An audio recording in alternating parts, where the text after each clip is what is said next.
नमस्कार मित्रों। भारत की प्राचीन कथाओं और धार्मिक ग्रंथों में समुद्र मंथन एक अत्यंत महत्वपूर्ण घटना है और एक ऐसी घटना का आधार भी बना जो आज हमें कुंभ मेला के रूप में देखने को मिलती है।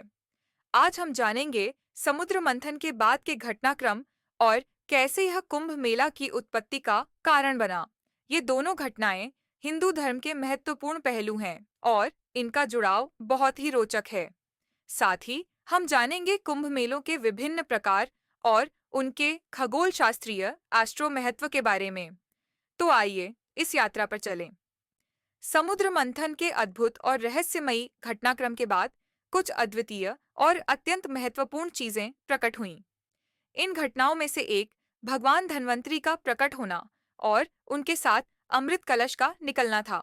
आइए जानते हैं समुद्र मंथन के बाद के इन रोचक घटनाओं के बारे में। समुद्र मंथन के लिए सबसे पहले उन्होंने मंदिर पर्वत को मथानी और वासुकी नाग को रस्सी के रूप में इस्तेमाल किया।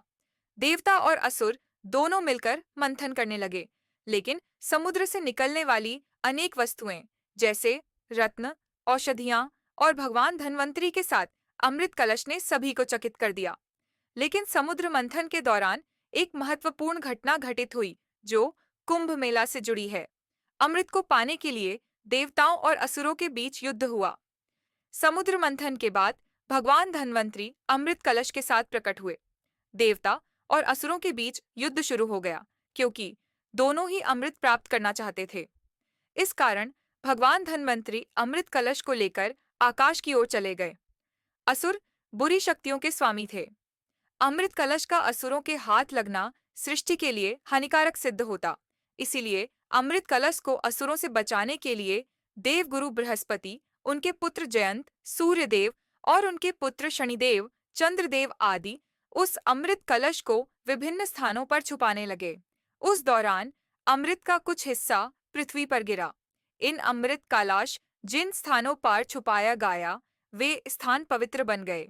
यही कारण है कि कुंभ मेला उन स्थानों पर आयोजित किया जाता है। माना जाता है कि इन स्थानों पर कुंभ के समय उन महान नदियों का जल में अमृत का संचार होता है। इसलिए उस समय कुंभ मेला में स्नान करने पर लोग शुद्ध होते हैं। पर कुंभ मेला कैसे हुआ? कलश का दूसरा नाम कुंभ है। समुद्र मंथन से निकलने वाले अमृत के कुंभ को लेकर 4 प्रमुख स्थानों पर कुंभ मेला आयोजित होता है। ये 4 स्थान हैं: प्रयागराज, हरिद्वार, उज्जैन और नासिक। ऐसी मान्यता है कि देवों ने 12 दैविक दिन तक अमृत कुंभ को छुपाया था, जो मनुष्यों के 12 साल के समान है। इसलिए हर 12 साल में एक पूर्ण कुंभ मेला आयोजित होता है। कुंभ मेला का आयोजन एक विशेष खगोलीय स्थिति के आधार पर होता है। इन स्थानों पर हर 3, 6, 12 साल में कुंभ मेला आयोजित होता है, जहां लाखों लोग संगम में स्नान करने आते हैं, यह विश्वास रखते हुए कि इससे उनकी आत्मा को शुद्ध मिलेगी। अब हम कुंभ मेला के खगोलीय एस्ट्रो महत्व के बारे में जानते हैं। कुंभ मेला का आयोजन विशेष ग्रहों की स्थिति के आधार पर होता है। इसके लिए 2 प्रमुख ग्रहों का प्रभाव होता है: सूर्य, सन।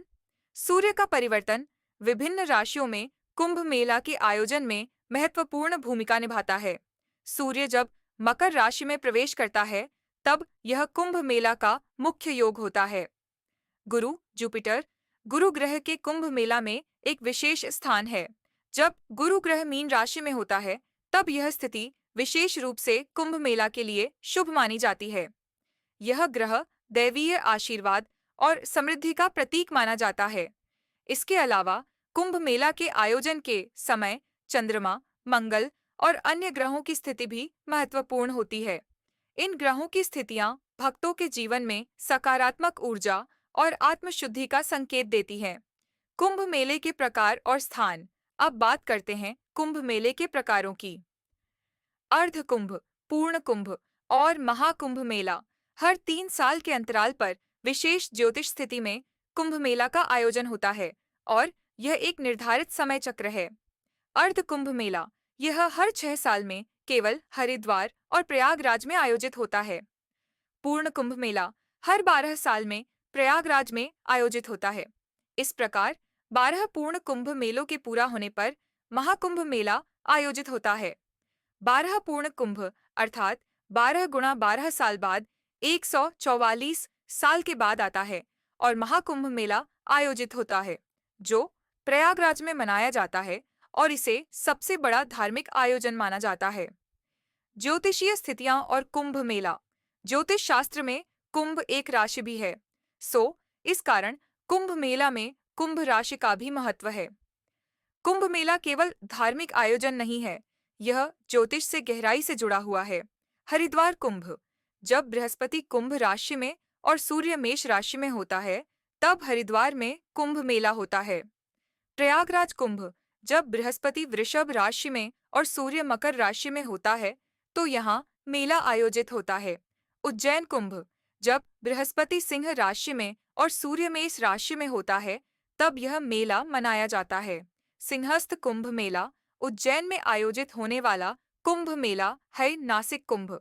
जब बृहस्पति सिंह राशि में और सूर्य कर्क राशि में होता है, तो नासिक में कुंभ मेला होता है। और कुछ ज्योतिष मान्यता ऐसी भी है कि कुछ विशेष स्थितियों पर आकाश में कुछ ग्रह नक्षत्र कुंभ का आकार लेते हैं और जिनका प्रभाव विशेष स्थान की नदियों पर पड़ता है, और वहीं कुंभ मेला का आयोजन होता है। कुंभ मेला केवल एक धार्मिक आयोजन नहीं है, बल्कि यह एक सांस्कृतिक और सामाजिक उत्सव भी है। यहाँ लाखों लोग एक साथ आते हैं, अपने पापों से मुक्ति पाने और आत्मशुद्धि के लिए पवित्र नदियों में स्नान करते हैं। यह मेला जीवन के अज्ञेय पहलुओं को जानने, आत्मज्ञान प्राप्त करने और समाज में भाईचारे का संदेश फैलाने का एक अद्वितीय अवसर है। यह हमारे इतिहास, ज्योतिष और आस्था का अद्भुत संगम है। 12 साल पश्चात बृहस्पति के योग से प्रयागराज में होने वाला कुंभ का एक वैज्ञानिक कारण यह भी है कि बृहस्पति ग्रह को सूर्य का एक चक्कर लगाने के लिए पृथ्वी के 12 वर्ष लगते हैं। यानी जब पृथ्वी पर 12 वर्ष बीत चुका होता है, तब बृहस्पति ग्रह का एक साल पूरा होता है ना यह अद्भुत बात।